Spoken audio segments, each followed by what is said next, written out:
AI tools నేర్చుకుని passive income సంపాదించాలనుకుంటున్నారా? పూర్తి వివరాలకు సంప్రదించండి. నమస్తే రజిత గారు. నమస్తే ఉషా. కొంతమంది, నేను అందరని చెప్పట్లేదు, ఎవరైతే భార్యలు హస్బెండ్కి అన్ని రకాలుగా సహకరిస్తూ ఉంటుంటారు, వాళ్ళకి కావాల్సిన ప్రతి పని వీరే దగ్గర నుంచి చూస్తూ ఉంటుంటారు. ఎలా ఉంటుందంటే కొన్నిసార్లు వాళ్ళ పాత్ర ఇంట్లో పని వాళ్ళు ఎవరైతే ఉంటుంటారో వాళ్ళకి ఆమెకి పెద్ద తేడా లేదేమో అనిపిస్తూ ఉంటుంది. బయటపడి చెప్పుకోలేరు, ఎవరిని ఆశ్రయించలేరు. బట్ ఆ భర్త మాత్రం అవాయిడ్ చేసినా తీసుకోవచ్చు, కానీ ఇంకొక ఆడదాన్ని చూస్తున్నాడు అంటే భార్యకి అది చాలా పెద్ద పెయిన్. ఏ విధంగా చూడాలి అంటారు? అంటే అన్ని విధాలుగా ఆడది సరైన దారిలో ఉన్నప్పటికీ కూడా భర్త ఇటువంటి పనులకి పాల్పడుతున్నాడు అంటే భార్య తీసుకోవాల్సిన యాక్షన్ ఏంటి అసలు? సో యాక్షన్ భార్య తీసుకోవాల్సింది కానే కాదు అసలు. యాక్షన్ ఎలా తీసుకుంటాం ఉషా? భార్య తీసుకోవాల్సింది కాదు, భర్త దగ్గర నుంచే రావాలి. అసలు మీరన్న క్వశ్చన్లో రకరకాలుగా వెళ్తూ ఉంటారు. మీరన్న క్వశ్చన్లో మనం ఈజీగా అంటే క్రిస్ప్గా అడుగుతున్నారు. దిస్ లేడీ ఈజ్ అన్నీ చేస్తుంది భార్య, అంతా బాగుంది, అయినా కూడా చిత్తకార్త కుక్కలాగా పక్క వైపు చూస్తుంటాడు ఎంగిలిస్తార్ల కోసం అన్నట్టు మాట్లాడారు మీరు, రైట్? సో నేనేమంటున్నాను అంటే అసలు ఫస్ట్ ఎందుకు వెళ్ళడానికి రీజన్స్ ఏంటో మాట్లాడుకుందాము. కరెక్టా కాదా, అసలు ఎందుకు వెళ్ళాలి? ఎందుకంటే ఇది ఏం చేస్తుంది, బయటకు వెళ్ళిన వాడికి ఎంతసేపు కాపలా కాస్తుంది? ఎవడి మనసుకు, ఎవడి ఎథిక్స్కి వాడు మాత్రమే కాపలా కాసుకోవాల్సిన విషయం. అయితే అసలు ఎందుకు వెళ్తారు అనేది మనం చెప్తే మగవాళ్ళకి ఓకే మేము నిజంగానే ఇదా అని మేమేదో ఓదార్పుకు చెప్పట్లా. ఇవి ఉన్నా కూడా ఎందుకు వెళ్ళకూడదు, ఎందుకు రెస్పెక్ట్ చేయాలి ఆ రిలేషన్ని అని మాట్లాడుకుంటే కనుక ఫస్ట్ బేసికల్గా ఎందుకు వెళ్తారు అనుకుంటే అంటే వీళ్ళది ఏంటంటే difference of opinion in sexual desires. Too much of అంటే సెక్స్ మీద ఇలానే నేను నాకు ఇలా ఇష్టపడతాను నేను అనే డిఫరెన్స్, అంటే ఒక డిఫరెన్స్ ఆఫ్ ఒపీనియన్స్, అంటే లిబిడో డిఫరెన్సెస్ వస్తాయి అన్నట్టు. అంటే వీళ్ళకి ఏంటి అంటే ఒక రకమైన బేసికల్గా I don't know why gents sex కోరుకుంటే అది వాళ్ళ జన్మ హక్కులాగా, ఆడదానికి పెద్ద ఉండదు. ఒకవేళ అమ్మాయి కోరుకుంటే దాన్ని బరితగించిన దానిలాగా మాట్లాడే ఒక సంస్కృతి ఉండబట్టి వీళ్ళ విచ్చలిబిడితనానికి ఒక మంచి ఫాస్ట్ ట్యాగ్ క్రియేట్ చేయడం జరిగింది. సో అందుకనే వాళ్ళకి నాకు సాటిస్ఫాక్షన్ లేదు, నేను అడిగినట్టు ఆమె చెయ్యట్లేదు. నాకు మొన్న ఒక కేసు వచ్చింది. ఆ కేసులో ఏం చెప్తున్నారు అంటే that lady doesn't want to become a nude. ఆ రీజన్ పెట్టుకొని ఆయన ఆ ట్యాగ్ పెట్టుకొని ఈ can go for other relation. ఆమె నేను చెప్పినట్టు వినట్లా, దానికి ఏం మాట్లాడాల్సి వస్తుంది ఇప్పుడు నేను? అది టూ మచ్ పర్సనల్. అసలు కొన్నిసార్లు అయితే ఈ రిలేషన్లో ఇలాంటివి కూడా వినాల్సి వస్తుందా? ఏంటి అర్థం కావట్లేదు. మనం బయట చింపి కడుపు చించుకుంటే మాట్లాడతాను, ఇట్లా మొత్తం పొరలుగా తీసి మాట్లాడుతున్నారు. వీళ్ళకి మన బుద్ధి ఉందా? ఇలాంటివని కొంచెం కోపం వచ్చే వాళ్ళు కూడా ఉంటారు. చచ్చిన మీరు నన్ను ఎంత కొన్ని రిక్వెస్ట్ చేస్తే కానీ నేను ఇలాంటి టాపిక్స్ చెయ్యను.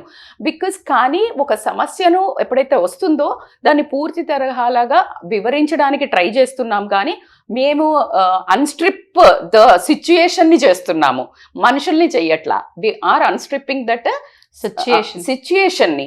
ఎందుకు వస్తుంది అంటే ఈ difference of opinion sexual desires మీద ఒకరికి ఎక్కువ ఉండటం వల్ల ఇంకొకరు వాళ్ళ అనుకున్నట్టు, మీరు అన్నారు సాటిస్ఫై ఉంటున్నదేమో అనుకుని మీరు అనుకుంటున్నారు, వాళ్ళకు అనుకున్నట్టు లేకపోవడం వల్ల they will look for an other option. ఎప్పుడైతే ఒక జీతం సరిపోలేదు అన్నప్పుడు సెకండ్ జాబ్కు వర్క్ చేస్తారు కదా, పార్ట్ టైం జాబ్, కడుపు నింపుకోవడానికి, అవసరాలు తీర్చుకోవడానికి. నీడ్స్ వేరు, లగ్జరీస్ వేరు. You are getting my point. So that is the important. ఇంకొకటి ఏంటంటే ఫిజికల్ అట్రాక్షన్. బేసికల్గా ఫస్ట్ పెళ్లి చేసుకున్నప్పుడు ఫిజికల్ అట్రాక్షన్ చూసి పెళ్లి చేసుకున్నారు అనుకో ఉషా, అందంగా ఉన్నారనో ఏమైనా చేసుకున్నారు. ఆ ఫిజికల్ అట్రాక్షన్ని చూసి చేసుకున్నప్పుడు అది లాంగ్ టర్మ్ ఉంటుందా? ఫిజికల్ అట్రాక్షన్ ఎవరికి ఉండదు. ఎవరికి ఆ ఫిజికల్ అట్రాక్షన్ ఇంకా రోజు రోజుకి పెరగాలంటే అది ఎక్కడ కనెక్ట్ అవ్వాలి? బిహేవియరల్ అట్రాక్షన్ దగ్గర, మ్యూచువల్ రెస్పెక్ట్ దగ్గర ఉన్నప్పుడు మాత్రమే ఆ ఫిజికల్ అట్రాక్షన్ హోల్డ్ చేసి పెడుతుంది. సో ఆ ఫిజికల్ అట్రాక్షన్ ఏమవుతుంది over the period of time, పెళ్ళి అయిన తర్వాత ఏమవుతుంది, పిల్లలను వీళ్ళ కేరింగ్ తగ్గుద్ది. అదే బాయ్ ఫ్రెండ్ గర్ల్ ఫ్రెండ్ దగ్గరికి వెళ్ళేటప్పుడు, లేకపోతే పెళ్లి సెటిల్ అయినాక భర్త దగ్గరికి, లేకపోతే కొత్తగా పెళ్ళైనప్పుడు అలా షిఫాన్ చీరలు కట్టుకొని అలా ఉండి అతను రోజు మంచిగా తయారయ్యి కాజాలు పెట్టుకొని ఐబ్రోస్ ఇట్ట ఉన్నదంతా పెళ్ళికి పోయాక వాళ్ళు బాధ్యతలకు విలువనిస్తారు, నీకు బాడీకి విలువనివ్వరు. లేడీని గమనిస్తే వాళ్ళది చాలా టర్న్ ఉంటుంది.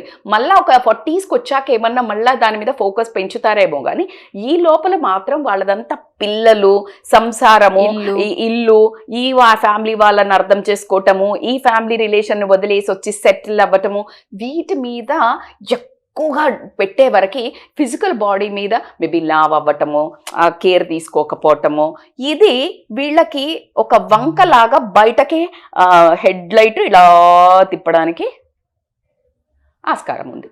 ఎందుకు అంటే మిగతా వేరే అమ్మాయిలు ఒకవేళ పెళ్లిగా అన్నోళ్ళో లేకపోతే పెళ్ళైనాక కూడా ఈ బాధ్యతలు లేని వాళ్ళు అలా తయారై ఉంటారు. ఇది మిలుకుమని అటువైపు తిరగడం జరుగుతుంది. ఎండ ఎటు ఉంటే అటు సన్ఫ్లవర్ తిరుగుతుంది కదా, ఎండ అట్లా అందంగా కనిపించి అదే నీట్నెస్ మెయింటైన్ చేయాలి అనుకుంటే ఒక్కసారి నువ్వేం చేస్తావో గుర్తు తెచ్చుకో. ఇంటికి వచ్చిన తర్వాత ఒక లుంగి వేసుకొని ఒక పిచ్చి షాబీగా గడ్డం వేసుకో. మరి ఆమెకు కూడా మూడు ఉండకపోవచ్చు, మళ్ళీ ఆమె కూడా వేరే పెట్టుకుంటా అంటే ఈ క్వశ్చన్కి ఆన్సర్ చేయాలి కదా. చెయ్యండి అబ్బా, తిట్టుకున్నా సరే చెయ్యండి. నేను అస్సలు ఫెమినిస్ట్ కాదు, నేను క్వశ్చన్ అడుగుతున్నా అంతే. మీరు జెన్యూన్గా ఆన్సర్ చెప్పండి, జెన్యూన్గా బీ హార్ట్. అస్సలు కోపానికి రాకంటే మగవాళ్ళని దెద్దేవా చేయట్లేదు వాళ్ళ కోపం. నేను అంటున్నాను రిలేషన్ నువ్వు అడిగిన క్వశ్చన్కి నేను ఆన్సర్ చేస్తున్నాను. ఆడదాని ఎమోషన్ నమ్ముకొని ఇంటి మొత్తాన్ని వదిలేసి మన ఇంటికి వచ్చిన తర్వాత ఓ సంవత్సరం ఉన్న ఎమోషన్ కావచ్చు, ఫీలింగ్స్ కావచ్చు, అట్రాక్షన్స్ కావచ్చు, మరుసటి సంవత్సరానికి కనిపించట్లేదు అంటే అవే ఎమోషన్స్, అవే ఫీలింగ్స్ ఈ ఆడది కూడా చేస్తే అదే కదా. నేను అదే అయితే ఇంకొకటి ఏంటి అంటే వీళ్ళకి ఏంటంటే వెరైటీ కోరుకుంటారు, variety of taste, flavours variety. అంటే నాకు ఇలాగుంటే బాగుంటుంది, వాళ్ళకి ఫ్యాంటసీస్ ఉంటాయంట. అదే నేను అడుగుతున్నా, నువ్వు ఆన్సర్ చెప్పే ముందు if the opposite person haves, ఎందుకు నువ్వు రెడీ లేవు తీసుకోవడానికి? ఈ వెరైటీ నావెల్టీ అంటే ఇలాంటి అమ్మాయిలతో ఎలా ఉంటుందో చూడు అంటే పాతకాలం నుంచి ఉంది, దీంట్లో ఎటువంటి డౌట్ లేదు. కానీ ఇప్పుడు ఓపెన్ అయిపోయి దానికి ఒక ఇట్లా వీళ్ళు ఉండరు అందుకనే చూసుకున్నాం అని చెప్తున్నారు, చెప్పేస్తారు. అంతా అట్లంతా చాలా ఈజ్ అనేది క్రియేట్ అవ్వటం జరిగింది. Especially when it comes to the gents. మీరు వేసుకోవచ్చు, లేడీస్ ఏమైనా తక్కువ ఉన్నారా అంటే నేను ఎప్పుడు దాని మీద కూడా బొచ్చడి వీడియోస్ చేసినాం, లేడీస్ గురించి కూడా చేసినాం. Now particularly this topic is regarding this people కాబట్టి మీరు ఎక్కడి వరకు కరెక్ట్, ఒకసారి మీకు ఎంత కష్టాలు వస్తాయి, ఎంత ప్రాబ్లమ్స్ వస్తాయో నేను వెనకాల చెప్తాను. సో కాబట్టి ఈ వెరైటీ నావెల్టీ కోరుకోవటం వల్ల వీళ్ళకి వచ్చే ఈ కోరికల వల్ల ఇది నిన్నంతా పక్కకు పెట్టడం జరుగుతుంది. అది కాకుండా ఏమవుతుందంటే ఎప్పుడు కానీ గుర్తుపెట్టుకోండి, ఫిజికల్ ఇంటిమసీస్ డైరెక్ట్లీ ట్విన్డ్ ఇలా కలిసిపోయి మెలవేసుకొని ఉండేది ఎమోషనల్ కనెక్షన్తో. It's too much twined. Physical intimacies always goes with emotional connection intimacy. So ఏంటిది మేడం ఇది ఎమోషనల్ అంటే? ఎమోషనల్ ఇంటిమసీ అంటే ఒకళ్ళ మీద ఒకళ్ళకి పెనవేసుకుని ఒక బంధం ఉండాలి. ఎలా అంటే వెళ్ళేటప్పుడు అరే వెళ్తున్నారా, ఏమొద్దు వెళ్తున్నాను, just like I miss you. ఒక్క మొద్దవతారం లాగా లేచి ఆ పొద్దున్నే నువ్వు ఫోన్ పట్టుకొని చేసి ఆమె మొద్దవతారం లాగా వండేసి నేను అన్నీ చేసిన మేడం, నేను పొద్దున లేచిన పూజ చేసిన, నేను వంట చేసిన, మా ఆయనకు మూతిల దాకా తీసుకొచ్చి పెట్టిన, అది కాదు. You need each others emotional connection. తిన్నావా, నువ్వు వెళ్తున్నావా, నువ్వు ఒక ముద్ద తినలేత నువ్వు పిల్లలు తిన్నారా, just one Pat, one hug, ఇలాంటి గనక ఎమోషనల్గా నువ్వు కనెక్షన్ బిల్డ్ చెయ్యగలిగితే ఖచ్చితంగా ఎక్కడైనా అప్పుడప్పుడు మిలుకుమంటూ అలా వెళ్ళినా మళ్ళీ ఇలా వెనక్కి ఈ బాండ్ గుంజుకొస్తుంది. గాలి వచ్చినప్పుడు పతంగ ఏం చేస్తుంది, వెళ్ళిపోతా ఉంటుంది పైకి. ఎప్పుడైతే నీ చేతిలో ఆ డీల్ ఉందో, థ్రెడ్ అది ఉందో, చరక మాంజా, ఈ కనెక్షన్ నేను మళ్ళీ వెనక్కి తీసుకొస్తుంది. సో ఈ connection is a very very important. Emotionally bond అవ్వటము, అది పనులు చేయటం వేరు ఉష, నేను అన్నీ చేస్తున్నాము బాధ్యతలు చేయటం వేరు. అయితే నేను ప్రేమను కూడా పంచుతున్నాను అంటే ఆ మనిషికి ఏ ప్రేమ కావాలో. నేను ఆల్రెడీ ఒకటి మనది చాలా వైరల్ అయింది, find out your wife and husband love language. నీ హస్బెండ్కి ఏ లవ్ లాంగ్వేజ్ ఇష్టం? నేను భార్య అనగానే ఇంటి పనులు చేసిందా, బట్టలు పిండిందా, మీరు అన్నారు ఇప్పుడే పని మనిషికి, వీళ్ళకి జీతం లేని పని మనిషిలాగా ఇంట్లో పెట్టుకున్నట్టు ఒక వైఫ్ పని చేసి నేను అన్నీ చేసినా అతను మాత్రం బయట తిరుగుతున్నాడు అని అనుకోండి, పిచ్చి మొహాల్లాగా. అది కాదు, ఆ మనిషి మీద రాణిలాగా కంట్రోల్ చేయాలి. మనిషి మీద కాదు, మనస్సు మీద. ఫుడ్ బెడ్ కూడా నీ పాత్రే. ఎప్పుడైతే నువ్వు ఆ పర్సన్కి నువ్వు ఫిజికల్గా ఎమోషనల్గా టూ మచ్ ట్విన్నింగ్ అవుతావో అప్పుడు మాత్రమే నువ్వు ఖచ్చితంగా ఈ రిలేషన్ని ముందుకు తీసుకెళ్ళగలుగుతావు. సో కాబట్టికే ఎస్పెషల్లీ చెప్పాల్సింది ఏంటి అని అంటే, ఫిజికల్ బాండే కావాలి అనుకుంటే గనక, అంటే నా భార్య నన్ను సాటిస్ఫైగా నేను చెయ్యట్లేదు అని అనుకుంటే గనక, ఫస్ట్ అసలు నువ్వు ఎమోషనల్ కనెక్షన్ నీ భార్యతో పెట్టుకున్నావా? నువ్వు రాత్రికి వచ్చేసి నేను పని చేసి వచ్చినా నాకు స్ట్రెస్ రిలీఫ్ మేడం, ఆమె సపోర్ట్ చేయట్లేదంటే కరెక్ట్ కాదు. కరెక్టా? ఎట్లా డెవలప్ అవుతుంది నీ ఎమోషనల్ కనెక్షన్? ఏది నువ్వు పోయేటప్పుడు పోయినాక ఏం చేస్తున్నారు, పిల్లలు వెళ్ళిపోయినరా, నువ్వు తిన్నవా, ఒక చిన్న మెసేజ్ నువ్వు వేరే వాళ్ళకి పెడతావు ఫెబ్బీలల్లో, గుడ్ మార్నింగ్, తిన్నావా నాన్న, ఎవరికో బయట బంగారం, కన్నా, బుజ్జి బుజ్జి, నీ భార్యను ఒక్కనాడన్నట్లా పిలుస్తున్నావా? ఎట్లా డెవలప్ అవుతుంది?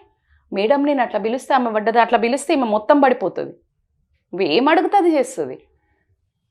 నువ్వు వేరే వాళ్ళకు నువ్వు ఫార్వర్డ్ మెసేజెస్ మేలుకో, పొద్దున శుభ గుడ్ మార్నింగ్, శుభోదయము, లేకపోతే ఒక పెద్ద కొటేషన్లు పెడుతుంటారు. నాకు ఆ కొటేషన్లు పెట్టేటోళ్ళు 70% అని యావరేజ్గా చెప్తా. I'm sorry to say. అందులో మీరు కనీసము ఆ ఫాలో చేసి పెట్టడం స్టార్ట్ చేయండి, ఈ ఫార్వర్డింగ్ మెసేజ్లు తగ్గుతాయి. ఏం మెసేజ్లు పెడతారు, దాంట్లో నువ్వు ఒకటైనా ఫాలో అవుతున్నావా చూసుకోండి. సో ఆ వాళ్ళకి ఇచ్చే ఇంపార్టెన్స్, నువ్వు నీ భార్యకి గనక ఎమోషనల్లీ కనెక్ట్ అయితే గనక నీ భార్య నువ్వు అనుకున్నట్టే ఉంటుంది. అప్పుడు నువ్వు పక్కదారి పట్టాల్సిన అవసరమే లేదు. Last but not the least ఏం చెప్తాను అంటే, బేసికల్గా ఏమవుతుందంటే పర్సనల్ ఇంట్రెస్ట్. బేసికల్గా వీళ్ళకి వైఫ్ కొంచెం అందంగా ఉండొచ్చు, లేకపోతే యాక్టివ్గా ఉండొచ్చు. హస్బెండ్ దగ్గర lack of something of self, అంటే ఇంట్రోవర్ట్ అయి ఉండొచ్చు. ఎందుకు అంటే ఏదైనా వైఫ్ అది డామినేటింగ్ అయి ఉండొచ్చు. అంటే క్వాలిటీస్ కానివ్వండి, టూ మచ్ బాగా చేస్తూ ఉండొచ్చు. తిను అంత ఎర్న్ చేయకపోవచ్చు, ఏదో ఒక క్వాలిటీస్లో ఇన్ఫీరియర్ ఫీల్ అయ్యి ఉండొచ్చు, లేకపోతే స్ట్రెస్ ఉండొచ్చు. ఆ స్ట్రెస్ దేనివల్ల అంటే వైఫ్ వల్ల. అంటే వైఫ్ మేబీ డబ్బులు అడుగుతుందో, లేకపోతే అత్తగారోళ్ళో, లేకపోతే వీళ్ళ అమ్మ వాళ్ళతో ఈ అమ్మాయి గొడవలు ఉండటం వల్లనో, లేకపోతే ఏదో ఒకటి రీజన్స్ వల్ల ఒక కైండ్ ఆఫ్ రప్చర్ ఏర్పడుతుంది. అది ఎప్పుడైతే ఏర్పడుతుందో ఈయన మ్యాన్లీనెస్ కానీ, మొగతనం కానీ ఈమెతో ఆ స్ట్రెస్ని రిలీవ్ అవ్వదు ఆయనకి. Because the stress is because of her అని అనుకుంటుంటాడు. Because of a situation in the family. ఈయన అర్న్స్ కూడా చేయకపోయి ఉండొచ్చు, పిల్లలకు కానీ అన్ని నీడ్స్ సాటిస్ఫై చేసి ఉండకపోవచ్చు. ఏదో ఒక stress which is not really connected to the wife. పనులన్నీ వేరు. ఓపెన్గా భార్యతో కొన్ని చెప్పాలంటే కూడా ఇష్టపడని వాళ్ళు ఉంటారు. ఎందుకు అంటే ఆమె జడ్జి చేస్తుందనో, లేకపోతే ఏదో ఒకటి ఉంటుంది. వేరే విమెన్ దగ్గరికి పోయినప్పుడు ఆ క్వశ్చనేర్ ఉండదు. It's a purely in a man. You got it? So he will become a real man there to have a pleasure. ఇక్కడ చాలా వస్తాయి. ఈయనకే గిల్ట్ ఉంది ఫస్ట్. సో ఈ ఒక్క దాన్ని కూడా సరిదిద్దుకోవడానికి కూడా, అంటే మళ్ళీ ఈ అన్ని బాధ్యతలు చెయ్యకపోయినా అయినా ఈ నీడైతే తన మగాడు అని గుర్తు చేస్తూ ఉంటుంది. సో కాబట్టి it is easy to satisfy out side which other lady is making him a man. మీకు అర్థమవుతుందా? నేను కరెక్ట్గా ఉండండి చెప్తా. ఆమె ఎవరైతే వేరే ఒక అఫైర్ పెట్టుకున్నప్పుడు ఆమె ఆయనకి ఒక రకమైన బలం ఇస్తుంది మైండ్లా. నువ్వు మగ ఆయన నా కోసము ఇట్లా ధైర్యం చేసిండు. So that gives him a kick. కానీ ఇవన్నిటినీ నువ్వు రీజన్స్ చెప్తున్నావచ్చు. కానీ నేనేమంటున్నా అంటే ఎక్కడ వరకు కరెక్ట్? బికాస్ ఆఫ్ దిస్ ఇది లాంగ్ టర్మ్ వెళ్తుందా? నీ కళ్ళల్లో నువ్వు నిలబడతావా? ఇది తర్వాత నీకు న్యూసెన్స్ లైఫ్లో క్రియేట్ చెయ్యదా? మిస్అండర్స్టాండింగ్స్ క్రియేట్ చేయదా? మరి ఈ అన్ని రీజన్స్ మీద ఇంకొక వైపు పెట్టుకునే దానికంటే ఇవన్నీ రీజన్స్ని గా మలుచుకుని నీ భార్యతో కూర్చుని చర్చించుకుని నువ్వు వేరే నావెల్టీగా ఇంకా ఏదైనా వెరైటీ కోరుకుంటే ఆమెకి నేర్పించుకుని నీ వైఫే కదా, నువ్వు ఎవరి దగ్గర కోరుకొని చిన్నతనం అయ్యి నువ్వు సొసైటీలో తగ్గేదానికంటే నీ భార్యకి చెప్తే ఓకే ఈయనకి నేనంటే ఎక్కువ ఇష్టం ఉంది కాబట్టి తను ఎమోషనల్లీ కనెక్షన్ డెవలప్ చేసుకుంటే నువ్వు అనుకున్న నావెల్టీ, నువ్వు అనుకున్న ఇది పర్సనాలిటీ ఏమైనా చేంజ్ అయింది అని అంటే నువ్వేమన్నా సల్మాన్ ఖానా, నువ్వేమన్నా షారూఖ్ ఖానా, నువ్వేమన్నా రామ్ చరణా, నువ్వేమనుకుంటున్నావు, నిన్ను నీ భార్య అనుకుంటే ఏంటి అని ఒక క్వశ్చన్ వేసుకో. కాబట్టి ఎమోషనల్ బాండ్ డెవలప్ చేసుకోండి, కమ్యూనికేషన్ పెంచుకోండి, లాయల్టీ అండ్ ట్రస్ట్ పెంచుకోండి. తప్పులు జరగడంలో తప్పు లేదు, తప్పులు జరిగిన తర్వాత సరిదిద్దుకొని ఎప్పుడైతే ఈ వీడియో చూస్తారో మీరు లాంగ్ టర్మ్ హ్యాపీనెస్ ఉండదు, దానివల్ల ఇంకా కాంప్లికేషన్స్ పెరుగుతాయి లైఫ్లో. సో కాబట్టి కొనదాకా ఉండి నీకు సేవ చేసిన, నీతో పాటు సరదా అయినా సంతోషమైన, మీరు అనుకున్న ఏదైతే ఈ సెక్షువల్ థింగ్ అయినా ఎమోషనల్ బాండ్ అయినా కడదాకా వచ్చేది ఎవరు? భార్య. నువ్వు ఇప్పుడు అంతా ఎంజాయ్ చేసి వెనకకు వచ్చి 60 ఏళ్ళకి మూలకు పడ్డాక రావే నాకు చెయ్యవే, నాకు పని చెయ్యి, నాకు సేవ చెయ్యి అంటే ఎక్కడ కాలుతుంది లేడీస్కి? అవునా కదా? సో కాబట్టి try to understand the end. Like ఎండ్లో ఏంది మనము మనం రేపు పొద్దున కళ్ళల్లో కళ్ళు పెట్టి భార్య కళ్ళల్లో చూసగలిగేంత దమ్ము ఉందా? అదే మొగతనం కదా. What you say? సో కాబట్టి వెన్ ఒక 70% మీరు అడిగిన అన్నీ వేస్తుంది అన్నాడు, మీరు అన్న 60% వేసుకుందాం. You can really pass her in life. No, 60% is not a fail mark, 70% is not a fail mark. నువ్వు ఇంకొక వైపు వెళ్ళడానికి మళ్ళీ నీకు ఎన్ని మార్కులు వేసిందో నీ భార్య ధైర్యం ఉండి ఎప్పుడన్నా అడిగినావా? అడగలేదు కదా. సో నువ్వే పాస్ అయినా అని ఎట్లా అనుకుంటున్నావు? You are a failed student. అసలు బయటికి పోతున్నామంటే నువ్వే ఫెయిల్డ్. నీ భార్యతో నువ్వు అనుకున్నవి నువ్వు చేయించుకోలేకపోవటం, లేకపోతే ఆమెతో కలిసి నీ జర్నీని నువ్వు వాదా చేసి తీసుకొని వచ్చిన దాంతో నిలబడకుండా బయటకి తప్పుకొని పోతుంటే you are failed. I feel that. Final conclusion ఏంటి అంటే ఒకటైతే గ్యారెంటీ, నేను యాజ్ అ ఫస్ట్ లైనే తీసుకున్నాను మీకు. కడుపు నిండినాక కూడా అక్కడ ఇంకొకటి మంచి బర్గరో బిర్యానీ తిన్న ఇస్తారాకు ఉన్నది కదా అని చెప్పేసి ఆ ఎంగిలి ఇస్తార వైపు చూస్తున్నావంటే నువ్వు మరి బిచ్చగాడి కంటే అధ్వానమేమో అని నా స్ట్రాంగ్ ఫీలింగ్.